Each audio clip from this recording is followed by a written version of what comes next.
Oi, gente, meu nome é Marina Ferraz Sampaio, sou aluna de Ciências Biológicas da UFPR. Eu entrei em 2018 e no ano que eu entrei eu já pude participar de uma iniciação científica na área de ecologia de microalgas e vim aqui explicar o que foi meu projeto para vocês. Primeiramente, esse foi o título do trabalho que eu apresentei na Evince, que é o congresso que os alunos de iniciação científica apresentam seus trabalhos.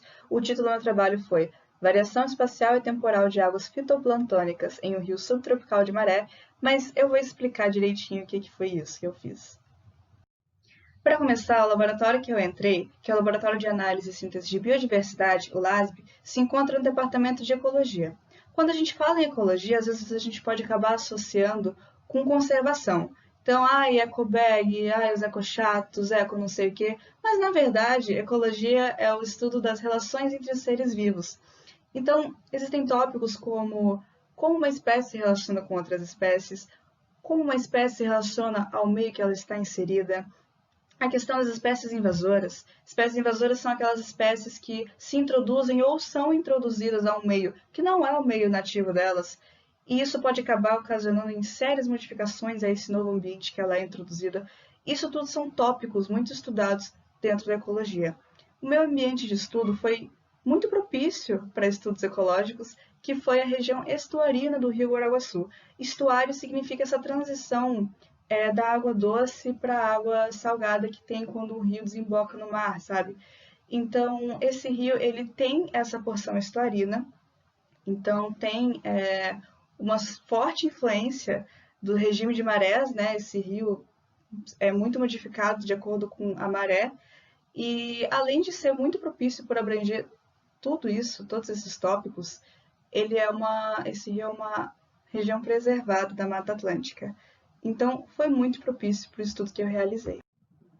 Então, muitos pesquisadores desse laboratório estão envolvidos no projeto Guaraguaçu. Nesse projeto Guaraguaçu, os pesquisadores vão 2 vezes ao ano, uma vez no inverno e uma vez no verão, lá para o Rio Guaraguaçu realizar coleta de peixes, plantas, microalgas, fazer medições. E aí eles fazem essas análises estatísticas e análises ecológicas depois. Eu coloquei ali, né, peixes, plantas, microalgas, eu coloquei um asterisco microalgas, porque muita gente às vezes não fica assim, nossa, o que é microalga? Microalgas são algas microscópicas e muita gente não se toca da importância delas, sendo que na verdade elas são as principais produtoras de oxigênio atmosférico do mundo. Elas são responsáveis por mais de 80% do oxigênio atmosférico. E recentemente na área de biotecnologia elas estão sendo muito comentadas também. Tem muita gente fazendo mudança de DNA para poder transformar microalgas em biocombustível, né, o lipídio que elas produzem em biocombustível. Além disso, elas são a base da cadeia alimentar de muitos seres que estão presentes no rio. E também quando a gente estuda a estrutura da comunidade dessas microalgas, a gente consegue ter uma noção das condições ambientais desse local de estudo. Então, quando a gente estuda, né, quando é feita essas coletas, tanto de peixes, plantas, microalgas, é possível relacionar isso com a poluição do rio, porque infelizmente tem muito lixo sendo jogado nesse rio. Então a gente consegue ainda fazer estudos sobre isso. É relacionado se muda, né, quando passa da água doce para salgada.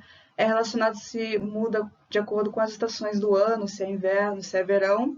E também se a invasão de espécies pode acabar mudando isso, né? Tanto a nível de peixes, plantas ou microalgas. E aí o rio a gente também tem bastante essa questão de espécie invasora quando a gente fala de braquiária. Braquiária é essa planta que eu deixei com a seta vermelha ali, eu que tirei essa foto. É uma planta que foi trazida para o sul para servir de pasto de búfalos. E ela é bem, bem danada, assim, ela invade vários espaços e ela se adapta super bem. Então ela é alvo de muitas pesquisas também. Tem pesquisadores aí que fizeram pesquisa do quanto que essa planta afeta outras plantas nativas, né, tipo o piri, como que essa planta afeta a comunidade de peixes, e precisava de alguém falando de como que essas plantas afetam a comunidade de microalga. Então, meu projeto inicial era saber se essas plantas invasoras afetam o perifíton. Perifíton são essas microalgas que ficam acopladas em uma superfície, seja plantas, pedras, qualquer coisa que dê para acoplar uma microalga, e a gente coleta essa microalga daqui, a gente chama isso de perifíton, igual tem nessa foto aí à esquerda. é uma foto tirada de um microscópio que a gente tirou foto de um perifíton coletado. Então, a ideia era saber se o perifíton que a gente coleta no meio dessas plantas invasoras é diferente do perifíton que a gente coleta no meio de plantas nativas da região. Então, essa era a ideia do meu projeto. As plantas nativas que a gente analisaria seriam o piri e a invasora braquiária.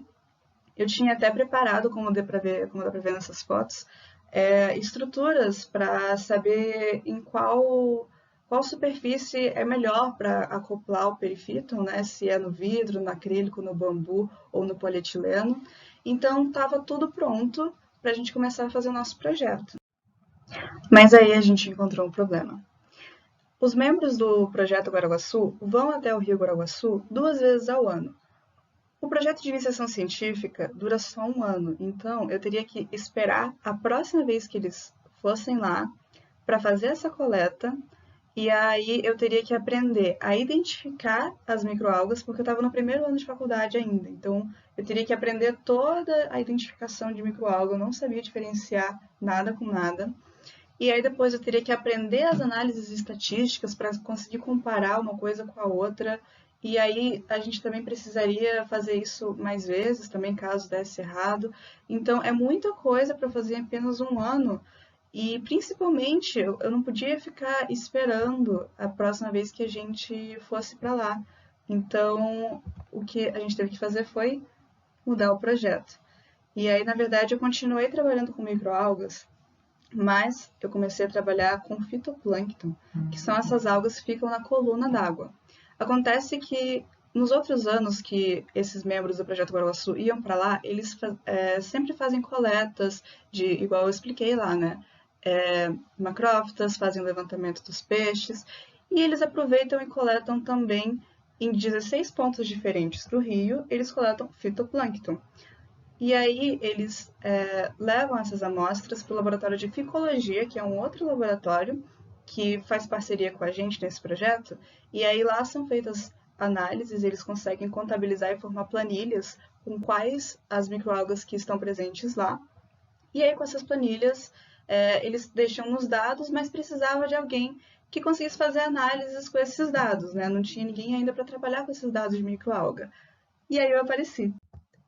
Então, na verdade, aqui a gente volta para o que seria o meu projeto mesmo, né? Esse foi o que eu apresentei no Evince, e agora a gente consegue, então, ver exatamente o que eu fiz.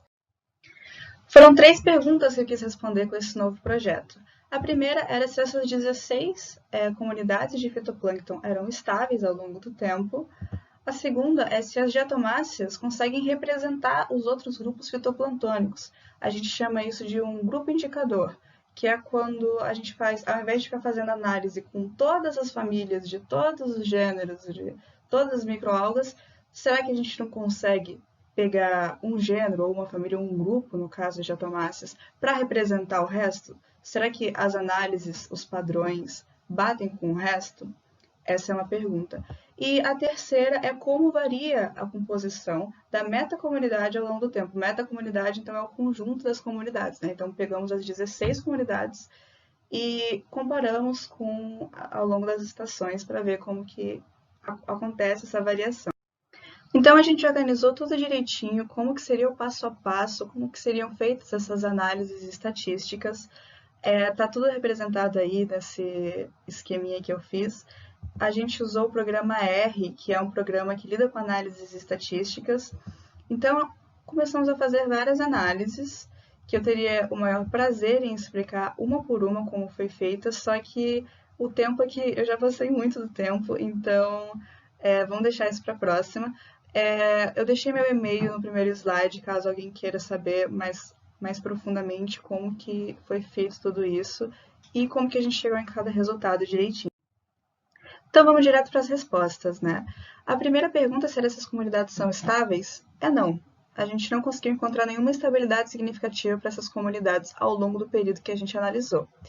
A segunda pergunta, se essas diatomáceas podem ser grupos indicadores de outros fitoplânctons, é não também. A gente até separou, a gente testou se as diatomáceas, o padrão batia com outros grupos, ou se batia com cianobactérias, que é um grupo muito grande, muito importante também de microalgas, mas não batia.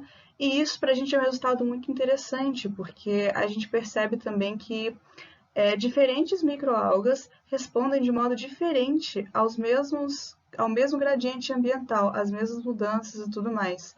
Então, não dá para correlacionar uma coisa com a outra, e isso é um resultado muito bacana. E, por fim, a outra pergunta era como varia a composição da metacomunidade ao longo do tempo, e aí, já que não é uma resposta de sim ou não, tem que dar uma explicadinha um pouco mais rebuscada, né? Então, eu vou explicar aqui rapidinho. Isso aqui que a gente tem é um gráfico de dispersão de pontos. Cada ponto representa uma comunidade. Se dois pontos são próximos, significa que essas comunidades são muito semelhantes. Quanto mais próximos, mais semelhantes são as comunidades. Aqui a gente tem 4 nuvens de pontos, que são T1, T2, T3, T4. Cada nuvem dessa representa um período que a gente realizou a coleta de fitoplâncton.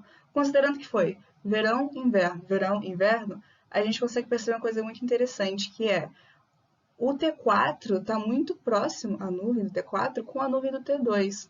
Então, a gente percebe, e também né, a T1 fica mais próxima do T3. Então, a gente percebe que na mesma estação de ano, que no caso ali T2 e T4 são inverno, T1 e T3 são verão, na mesma estação de ano a gente tem aí um certo padrão. Então, em linguagem técnica, o padrão que eu percebi foi que houve variação composicional nas comunidades, ou seja, a composição das espécies variou. Não houve uma estabilidade temporal na composição, mas sim na variação. E a terceira conclusão que eu cheguei foi que não teve uma diferença na diversidade beta global. Diversidade beta foi um conceito que acabou que não deu tempo de eu explicar, porque eu já passei muito do tempo sem explicar esse conceito, mas é isso, a gente está só esperando ter um pouco mais de dados para conseguir resultados mais robustos. Então, a gente vai tentar publicar essas respostas em forma de artigo. Qualquer dúvida, de novo, meu e-mail está no primeiro slide. Essas foram as referências que eu utilizei. Quero aproveitar e agradecer ao professor André Padial por ter me orientado nesse trabalho com tanto carinho, com tanta paciência. Quero agradecer ao UFPR por ter financiado o projeto, né, a CNPq. Quero agradecer também ao Laboratório de Ficologia, principalmente a aluna Paula e a professora Thelma, porque sem elas eu não conseguiria identificar sozinha as algas. Agradecer ao LASE, porque sem eles eu não teria os dados, né, e com todo esse apoio que eles me deram também ao longo dessa jornada. Eu deixei, inclusive, aqui o link do site do LASB, que é o laboratório, e nesse link vocês vão poder encontrar mais sobre o projeto Guaraguaçu, que eu expliquei sobre ele, sobre o projeto MedMax, que é em relação às plantas aquáticas invasoras. Esses projetos eles têm nível internacional, então contam com parceria aí da pesquisas da Noruega, pesquisas da Alemanha, França, África do Sul, enfim, é muito interessante, deixo aí o link para vocês darem uma olhada. E é isso, muito obrigada a todos que assistiram, obrigada à Semana Acadêmica também pela oportunidade de estar apresentando o trabalho, e é isso.